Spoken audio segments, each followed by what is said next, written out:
大家好，我係沖神，歡迎收睇沖先生嘅頻道。元首會晤大多數咧都係愉快嘅、正面嘅，因為可以會晤嘅話，其實前期嘅工作咧都已經打點好噶啦。今日咧，我哋要講一下事隔9年再一次出現嘅習特會。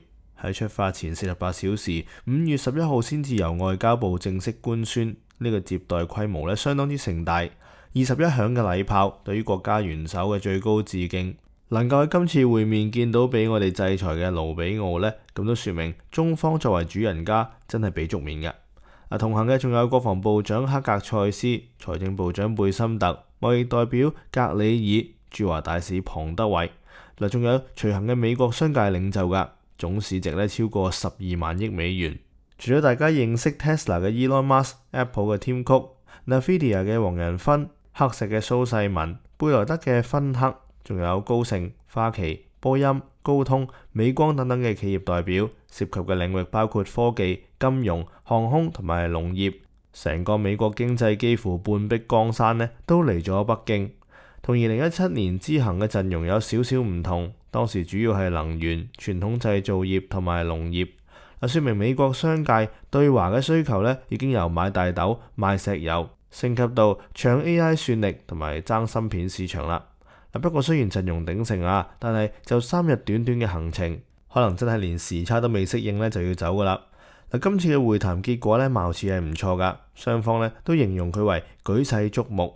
今日呢，同大家分享一篇文章，講述特朗普今次訪華嘅3個細節事項，大家不妨聽到最尾，我哋一齊討論一下。今晚開始之前都提提你，記得撳右下角紅色個掣去訂閱我嘅頻道，撳埋隔籬嘅啷啷揀全部，你就唔會錯過我任何嘅更新啦。關於我嘅紀念品網店，可以去翻我嘅網站 chongstockco 嗰度了解。而影片簡介同埋片尾都有唔同嘅方式同埋社交平台去聯絡我或者支持我噶。唔阻大家太耐啦，我哋直接進入主題。文章嘅題目係特朗普訪華3處細節耐人尋味，作者咧叫做微蘭正風。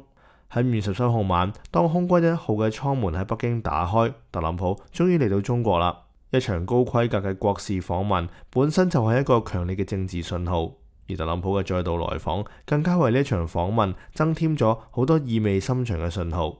喺9年前，佢曾經檢閱3軍儀仗隊，參觀故宮，喺寶韻樓茶敍，喺暢音閣賞京劇，全程氣氛輕鬆，聚焦經貿合作，簽署咗超過2500億美元嘅合作協議，被稱為國事訪問家嘅典範。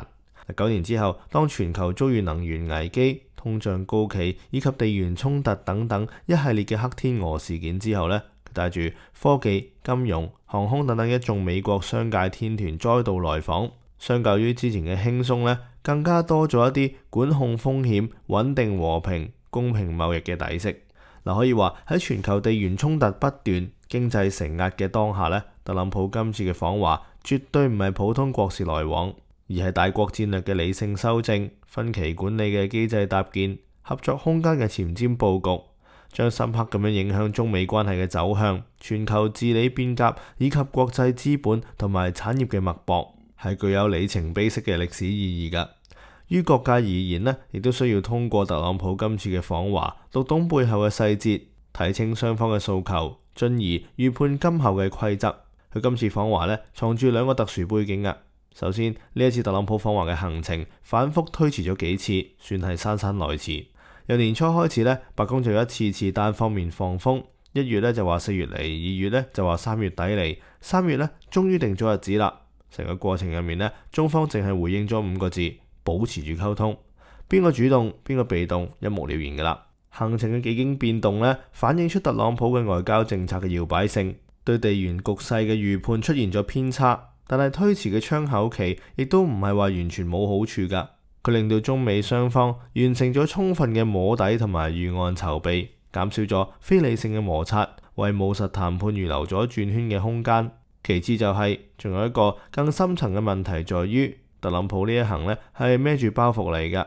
2025年，特朗普以國家緊急狀態為名，對中國商品加徵所謂嘅對等關稅。部分商品稅率呢一度飆到145%。然而喺2026年2月，美國最高法院裁定呢一套對等關稅係違法嘅。隨後，特朗普又搬出1974年貿易法嘅第122條，推出一輪10% 全球進口關稅，但係喺5月7號，美國國際貿易法院再次裁定違法，3名法官以2-1裁定10% 全球關稅非法，並責令向原告退還已繳嘅關稅同埋利息。咁樣俾人搞一搞，關稅呢一支特朗普手裏面最有力嘅大棒呢，就俾司法系統連根拔起啦。佢訪問嘅日期呢係5月13號，而首批 IEEPA 嘅關稅退款已經啟動，處理週期大約60至90日嘅啫。另外呢，喺距離美國中期選舉仲剩翻6個月嘅關節點上面，特朗普呢一次嘅中國之行，每一個握手、每一份協議、每一句表態，都有可能影響到共和黨嘅選情㗎。訪華成果同埋實實在在嘅選票緊密相關。仲有特朗普面對嘅外部壓力呢都唔輕鬆㗎。美伊軍事衝突面臨長期化嘅風險，中東地緣風險持續擴散。喺呢一方面呢，中國社會科學院美國研究所經濟研究室主任羅振興就直言，當前中東嘅局勢呢持續緊張，霍爾木茲海峽安全問題牽動全球能源市場嘅神經。美方希望中國喺伊朗問題上發揮建設性嘅作用，避免衝突外溢，進而衝擊全球經濟。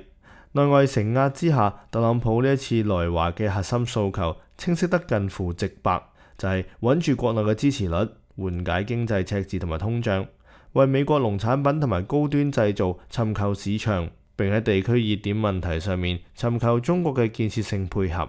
顯然喺中東衝突、全球貿易動盪、中美戰略競爭等等多重背景嘅交織下呢，相比第一次訪華時候嘅色調，特朗普2次訪華嘅氣氛呢，多少顯得有啲緊張，亦都面臨住更多嘅現實考驗。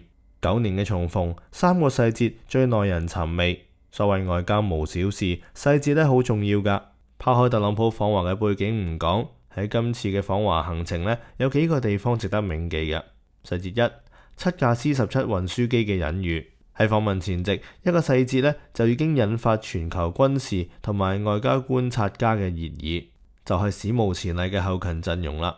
美國空軍出動咗7架 C-17環球霸王運輸機，提前將總統專用嘅直升機、防彈車等等嘅物資運抵北京。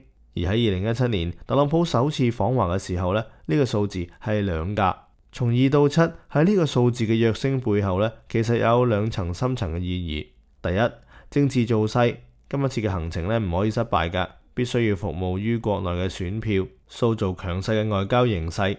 第二，美國安全體系根深蒂固嘅唔信任感，安保配置拉滿，凸顯大國博弈嘅戒備常態。呢一趟沉重嘅旅程對於特朗普嚟講，承載嘅壓力遠比9年前沉重得多。細節2。黃仁勳嘅臨時補位。呢一次特朗普嘅商界天團名單敲定，亦都充滿住戲劇性。喺5月11號，白宮公佈嘅隨行名單入面呢，冇黃仁勳個名㗎。就喺唔少媒體仲喺度分析緊呢件事嘅時候，美國時間嘅5月12號，呢一位穿住標誌性黑色皮褸嘅英偉達掌門人呢，就好似一個臨時被叫嚟嘅乘客，從一架黑色嘅 SUV 入面走咗出嚟。孭住一個唔起眼嘅背囊，快步咁樣走上咗空軍1號嘅樓梯。喺1日之前呢，佢嘅講法都仲係，如果受邀，將會係我嘅榮幸。黃仁勳嘅最後一刻登機呢，信息量遠遠超過一場普通嘅商業陪同。眾所周知，英偉達嘅 H100 同埋 H200 等等先進 AI 芯片呢，對華出口係被嚴格管制㗎。呢一個在華市場份額由巔峰時期嘅 95% 暴跌到近乎於0。黃仁勳多次公開呼籲解除限制，甚至係警告呢個行動呢會反而催生咗中國本土嘅競爭對手出嚟添㗎。講到黃仁勳最終可以出現喺呢一次嘅行程入面，極有可能呢係因為白宮意識到 AI 管制已經成為咗元首喺談判桌上面繞唔開最直接嘅利益博弈點。只要俾佢嚟談判桌上面，就會多咗一個手握關鍵變量嘅親歷者。睇下成個商界天團嘅17個人，嚟自8家科技公司、6間金融企業、2間航空公司、1間農業公司。呢啲呢都係精心設計嘅4隻牌：科技牌、金融牌、航空牌、農業牌。每一張牌都對應住一個談判維度，合埋一齊呢就係一套完整嘅對華戰略啦。蘋果嘅Tim Cook、高通嘅阿蒙、美光嘅梅克羅特拉、想賣貨絕對係人之常情㗎。高通近半數芯片收入嚟自於中國市場，美光喺中國儲存芯片嘅市場有重要份額。Meta 派嚟嘅迪拿鮑威爾呢，係特朗普第一任期嘅副國家安全顧問。我相信佢呢一行呢，係為咗 Facebook 同埋 Instagram 重返中國鋪路㗎。因為美立嘅雅各布泰森呢，係17人入面唯一嘅生物醫學代表。呢一間全球基因測序巨頭喺2025年嘅2月就啱啱俾中國商務部列入咗不可靠實體清單，禁止向中國出口基因測序儀。一個俾人制裁嘅企業 CEO 跟住美國總統嚟到中國，呢一個畫面本身就能夠說明一啲嘢啦。而波音 CEO 海利奧特伯格呢，就公開講過，對華訂單100% 取決於中美關係。佢帶住幾百架737 MAX 嘅訂單期待而嚟。而嘉吉公司就代表住美國中西部農場嘅主要選票，嗰啲紅州呢，係特朗普嘅政治基本盤嚟㗎。信號清晰而且強烈，政治談判為表，經貿合作為裏。美方迫切需要打開中國市場，去消化佢哋本土嘅產能，緩解貿易嘅逆差。細節3，共同書寫時代答卷。呢一場會面注定係一場歷史性嘅會面，接待規格本身就已經說明咗一切。紅地毯、歡迎人群、三軍禮兵同埋軍樂團，呢個規格近年嚟只有美俄領導人享受過啫。2017年特朗普首次訪華嘅時候都係咁樣嘅規格，2024年普京訪華嘅時候亦都係呢個規格。至於其他國家嘅領導人呢，就極度少有啦。而歷史嘅會面呢，同樣需要歷史性嘅表述㗎。喺開場嘅致辭入面呢，中國領導人指出，當前百年變局加速演進，國際形勢變亂交織，世界行到新嘅十字路口，中美又可唔可以跨越修昔底德陷阱，開創大國關係新範式呢？又可唔可以攜手應對全球性嘅挑戰，為世界注入更加多嘅穩定性呢？又可唔可以着眼兩國人民嘅福祉同埋人類前途命運，共同開創兩國關係嘅美好未來呢？呢一啲係歷史之問、世界之問、人民之問，亦都係大國領導人需要共同書寫嘅時代答卷。嗱，呢一段話咧睇落好平和，但係實際重若千軍。佢唔係喺度傾緊一宗生意、一項協議，而係喺度回答緊一個時代嘅命題。中美兩國可唔可以跨越所謂嘅修昔底德陷阱，去開創大國關係嘅新模式呢？睇翻過去幾年嘅中美博弈，由2018年美方發起貿易戰，去到2025年關稅戰再升級，雙方經歷咗由打打談談到逐步累積共識嘅艱難過程。有國際觀察人士指出，近10年嚟，中美關係經歷咗兩輪由跌至谷底到重回正軌嘅起伏。第一輪以2018年貿易戰為起點，而第二輪呢就濃縮喺2025年嘅短短幾個月之間。兩輪關稅博弈落嚟，態勢呢已經慢慢變咗啦。第一輪美方攻，中方守嘅態勢明顯。由上一年開始嘅第二輪，雙方可以話係勢均力敵，中方已經可以做到對等嘅反制添啦。所謂不打不相識，兩輪交鋒加深嘅係互相嘅認知，而唔係單純嘅對立。長久以嚟，西方戰略界呢都總會有一部分人執着於修昔底德陷阱，將中國嘅發展視作對美國秩序嘅必然挑戰。共同書寫時代答卷呢8個大字，以一種大格局回應咗中國係咪要取代美國嘅深層問題。呢一個唔係妥協，而係一種清醒嘅戰略認知。地球足夠大，容得下中美兩國共同發展，各自繁榮。特朗普喺會晤入面嘅回應同樣值得注意，佢多次稱讚中國領導人係偉大㗎，並且表示榮幸可以建立長久嘅關係。佢仲話我哋嘅關係非常之好，如果有問題呢，可以好快通過溝通揾到解決辦法。會談持續超過2個鐘頭15分鐘，特朗普最後表示中美兩國有住美好嘅未來。呢幾年中美關係之所以困難頻現，根子上係因為美方嘅一啲人執迷於零和博弈，陷入一個你輸我贏、你興我衰嘅錯誤邏輯。而現實已經反覆證明咗，贏者通吃唔係人類發展之路。強者嘅尊重從來唔源於客套，而係源於不可撼動嘅產業能力。美方對華認知正喺度完成一輪微調，從零和博弈嘅全面壓制轉向接受中國產業崛起嘅現實。喺共存入面尋求利益交換。嗱，如果講關於未來嘅預判呢，今次嘅會晤影響住三大核心產業嘅走向。預判一，經貿同埋關稅邊際緩和，清單化管控落地。經貿同埋科技係中美關係嘅兩大核心支柱，即使摩擦不斷都好啦。2025年中美雙邊貿易額呢，仍然高達近5600億美元，兩國互相係對方最大嘅貿易夥伴之一，經貿嘅紐帶作用唔可以替代。喺呢一次嘅訪華嚟睇，喺特朗普仲未抵達北京嘅時候，中美貿易談判嘅基本框架就已經喺首爾完成敲定。2026年嘅5月12號，韓國首爾，美國財政部長貝森特領導嘅貿易團隊呢，同中國談判團喺首爾完成貿易談判嘅具體細則。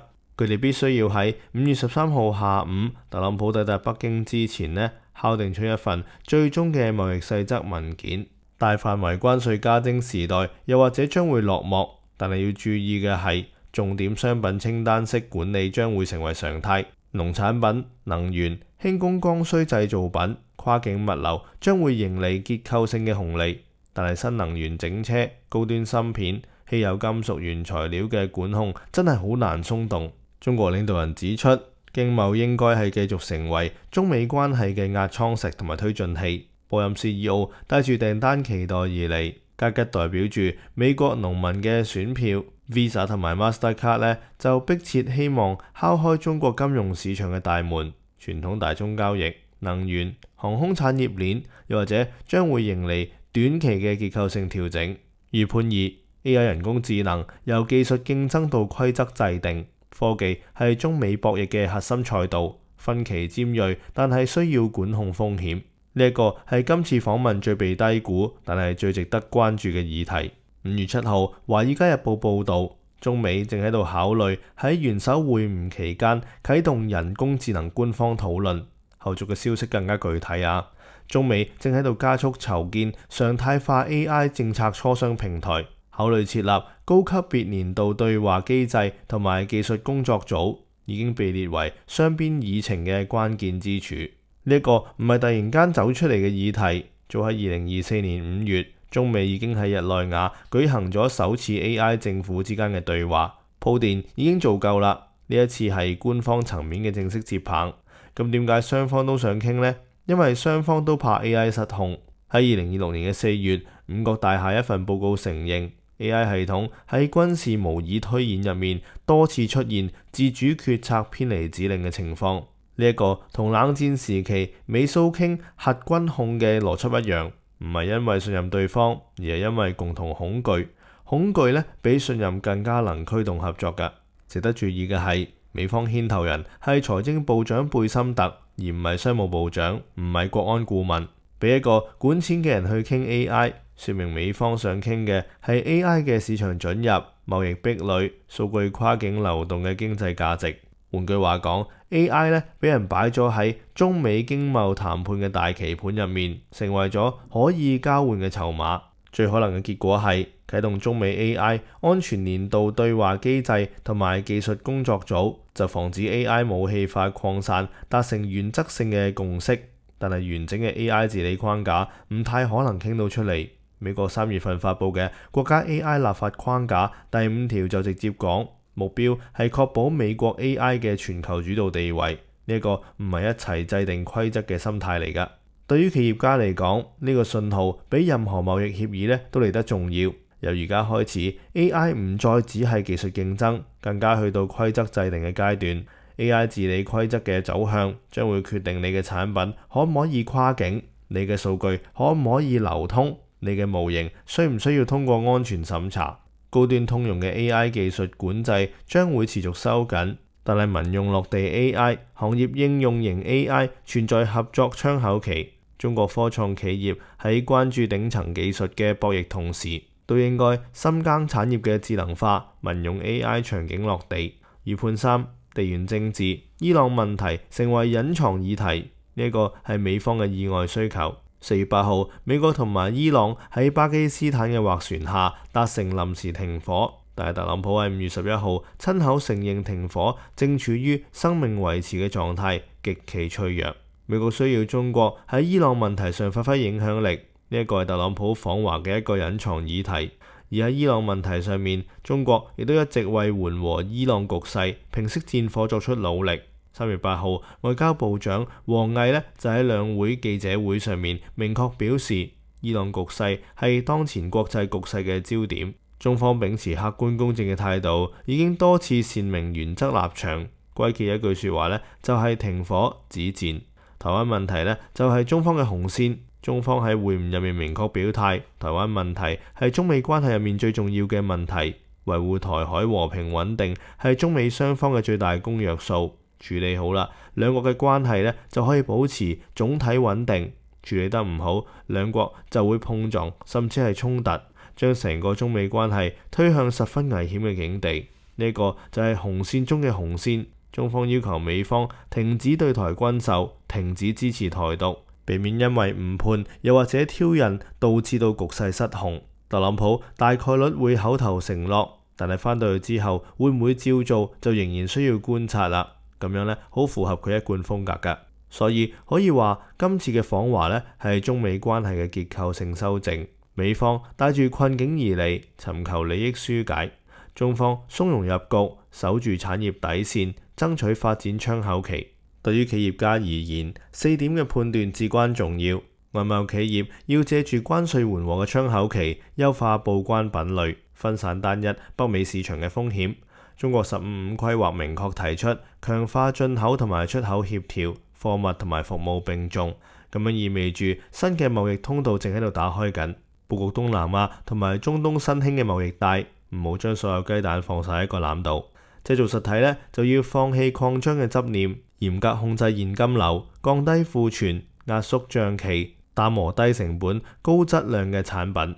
科創企業要嚴守技術紅線，同時捉住芯片替代嘅窗口期。黃仁勳臨時補位 H200 芯片另交付100天，說明國產芯片廠商嘅窗口已經打開咗，但係唔會無限期打開嘅。6到12個月嘅窗口足夠建立客戶黏性，亦都可能乜嘢都冇沉澱落嚟，速度決定生死。投資人群嘅話呢， Visa 同埋 Mastercard 呢同時隨行嘅信號值得關注嘅，因為如果佢哋真係進入中國市場嘅話，跨境支付、清算結賬等等環節呢會出現新嘅服務需求。做外資機構唔擅長，但係必須要有人做嘅生態服務商，係一個值得提前去攞位嘅方向。結語：中美可以有一個更好嘅未來。2017年，習近平主席喺海湖莊園同特朗普第一次會面，提出咗一道未來之問：中美關係今後45年點樣發展呢？近10年後，答案正喺度一步步書寫咗出嚟。佢唔係簡單嘅回到過去，亦都唔係徹底嘅分道揚鑣，而係喺反覆嘅交鋒同埋對話入面，去揾一條互相尊重、和平共處、合作共贏嘅新道路。時移世易，中美嘅關係翻唔到去以前，但係喺匯聚理性同埋互惠上面呢，中美能夠有一個更好嘅未來㗎。德國詩人直勒喺孔夫子箴言入面寫：過去永遠靜止不動，但係現在呢，好似箭一樣咁樣飛逝。無論係關稅戰定抑或係科技封鎖，都係對過去模式嘅路徑依賴。佢哋靜止固化，而且已經被證明無法解決21世紀嘅新問題。而而家呢，時間係唔等人㗎。當美國仲喺度為要唔要禁售 H200 芯片糾結嘅時候，中國嘅 AI 模型已經完全運行喺國產芯片上面。錯過一場技術浪潮嘅代價，比錯過一次商業談判要大得多啦。特朗普呢一次帶住焦灼同埋期待而嚟，亦都將會帶住共識同埋清單而歸。全世界呢都喺度觀望緊中美嘅走向，而中國企業家更加要明白，大國嘅博弈漫長而且常態，唯有深耕主業，保持定力，先至可以穿越周期。最後呢一次嘅訪問，注定將會成為中美關係史上最重要嘅一頁。但係喺呢個充滿變局嘅時代，跨越太平洋嘅握手，傳遞嘅唔單止係外交禮儀，更加係對和平同埋發展嘅共同期盼。咁文章嘅內容呢，去到呢度就完啦。又到問題時間，你哋又覺得呢一份文章嘅分析點樣呢？中意邊打邊傾，甚至係極限施壓嘅特朗普，下一步又會部署啲乜嘢呢？歡迎喺留言區度分享一下你嘅意見。你哋讚好同埋留言互動，會令到個影片更加容易被推送㗎，所以千祈唔好吝嗇你哋嘅意見啦。咁今日要講嘅咧就係咁多啦。中意呢條片嘅朋友記得幫我讚好、留言同埋分享俾朋友，加入會員，每個月1杯咖啡嘅價錢就可以支持我哋頻道繼續營運啦。而 YouTube 影片右下方，多咗個 Thanks 嘅按鈕，俾大家支持呢條影片嘅製作。我哋下次再見，拜拜。